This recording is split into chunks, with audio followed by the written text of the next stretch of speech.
What's the deal, peep? Jesus Freak going in for the glory. And yeah, man, I'm gonna go ahead and do my Chad Dawson, Andre Ward breakdown / prediction, and you know, let you guys know how I'm feeling about this fight. This is my first boxing breakdown, man, on my channel. Just started it up, man. Pretty excited, but yeah, man. First things first. You know, Andre Ward coming off his Super 6 tournament victory, and you know, where he beat a lot of good fighters. You know what I'm saying? Just coming off his victory against Carl Froch, and before that, he beat a lot of good fighters on the way to the you know, to the championship.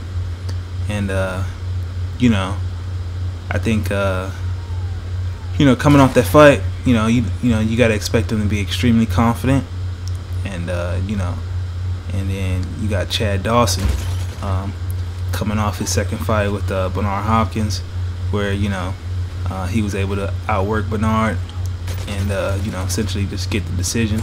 You know, not too impressively, but nevertheless, he won the fight. You know what I mean? So you know, how do I see this fight going? You know, I feel like you know, Chad's gonna come out, and it's gonna be, you know, real tactical early on, with them, you know, two highly skilled competitors, you know, getting after each other, or not necessarily getting after each other, but sizing each other up, really seeing what the speed looks like, and, you know, finding the range. You know, Andre Ward's at a you know, he's at a reach disadvantage in this fight. You know, one that we haven't seen. You know, haven't seen him have to deal with in his career yet. So that should be pretty interesting to see how he deals with that. But yeah, so the first few rounds, real tactical. You know what I'm saying? Chad's gonna be trying to stay behind his jab, and, you know, fire off his left hand, and you know, maybe try to catch Andre Ward on the way in, making, you know, some mistakes. And, you know, that's what he needs to do to win. That's what Chad needs to do to win. You know, he needs to work that jab, keep Andre on the outside, and you know, make him pay when he comes in.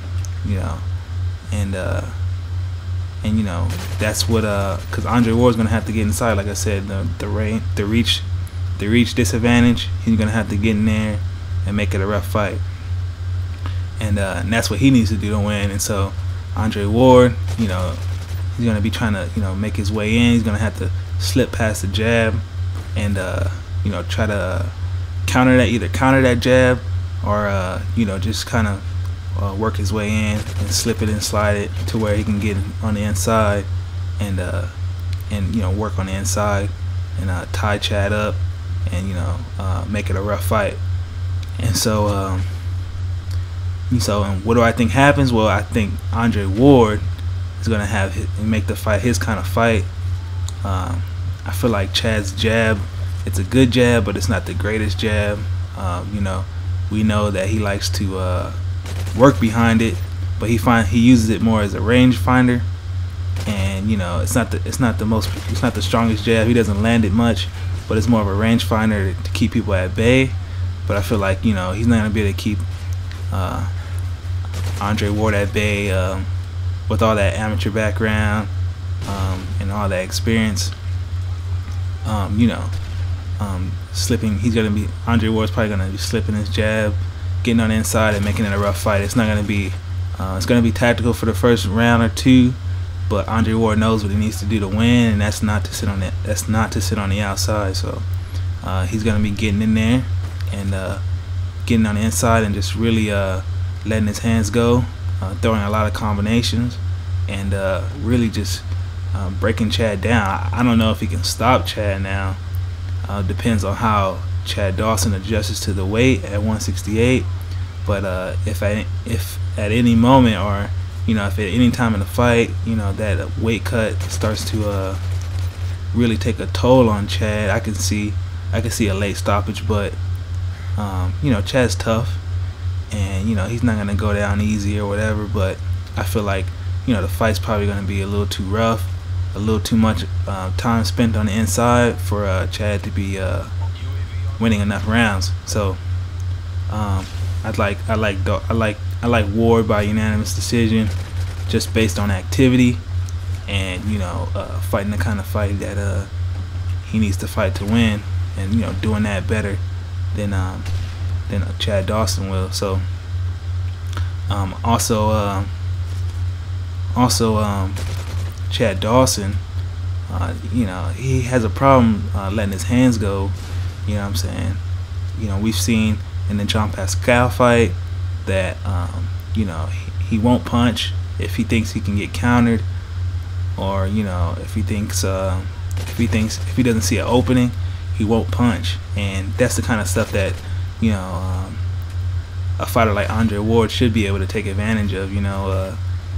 If he's gonna sit there and wait for Andre Ward, then Andre Ward's gonna feint him and and work his way on the inside, work his way to the inside, and just continue fighting the fight that he needs to fight to win. Also, Chad Dawson doesn't he needs to have his feet planted to get his shots off most of the time. If he's gonna get his power shots off, he needs to have his feet planted. And Bernard Hopkins, I feel like in the second fight, showed you that you can keep Chad from planting his feet. And that's another thing I feel like Andre Ward is gonna be trying to do.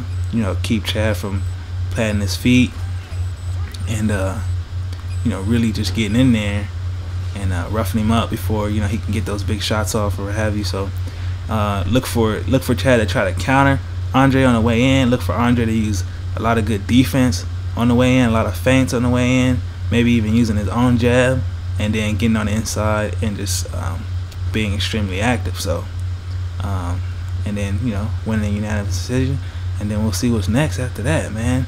I feel like Andre Ward is making a real name for himself on the pound for pound list, and we'll see what happens. But subscribe, man. I'll be bringing all these boxing predictions and UFC predictions, and let me know what's up. You guys take it easy. God bless. Peace.